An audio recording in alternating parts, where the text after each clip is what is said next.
The human head is a container for the human brain, a lump of cells carefully put together creating a somewhat peculiar shape. An image of genius, superiority, and intellect?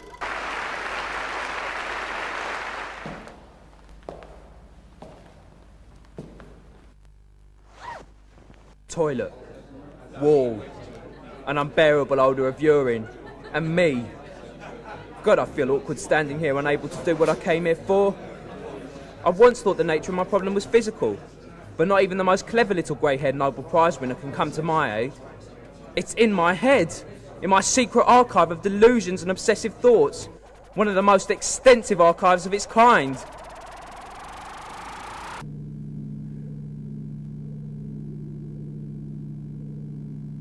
Imagine if walking up a sidewalk you get so obsessed with the concrete slabs you see nothing else.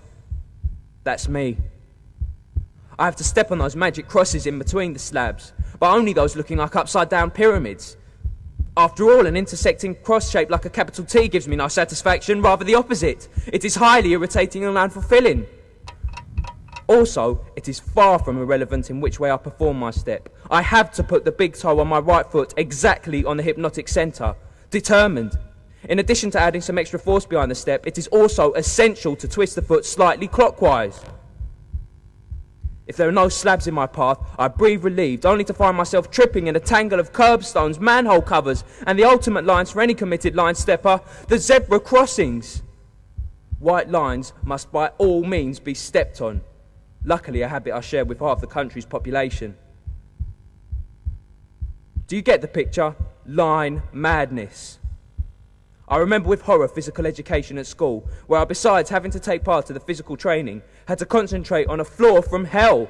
Not only was there parquet as far as I could see, creating thousands of tiny lines, on top of it all, just to complete the chaos, someone had painted God knows what kind of tracks, myriads of lines in all directions known to man. Every one of them responsible for my somewhat distressed relation to sports today. Line stepping, foot twisting and other obscure actions too sensitive to be talked of are caused by an uncurable itching.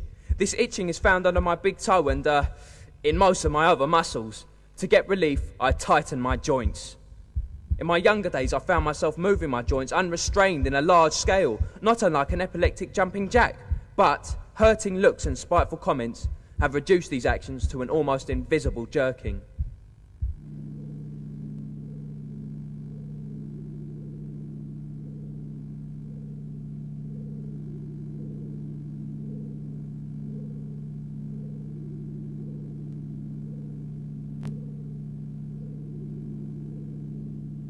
As the years go by, I've become more conscious of these obscure actions, and some I've even gained some control over. But no matter how conscious I am of the existence of the small neurotrolls, I'm still subdued by them.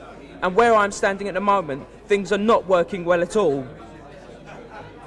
Yes, I am alone, but one never knows when someone might enter the room and take position next to me. In that case, I can either pretend I'm finished, button up and wash my hands, or I can keep standing, keep trying, but there is only one thing to do. I put myself into a hypnotic trance, floating far away from ceramic tiles and cold steel, up under the stars and down to a place where humans are seldom found.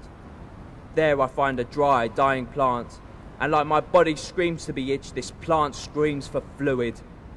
Nice and gentle I water it. As I hear the roots slurping greedily, I open my eyes and see 3 pints diving down the drain and into the sea. I am very pleased with myself now. I can leave this toilet, the walls and the unbearable odour of urine, facing the world with renewed self-esteem. As long as it lasts.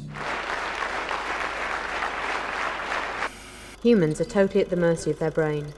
A lump of cells randomly put together, creating a somewhat peculiar shape.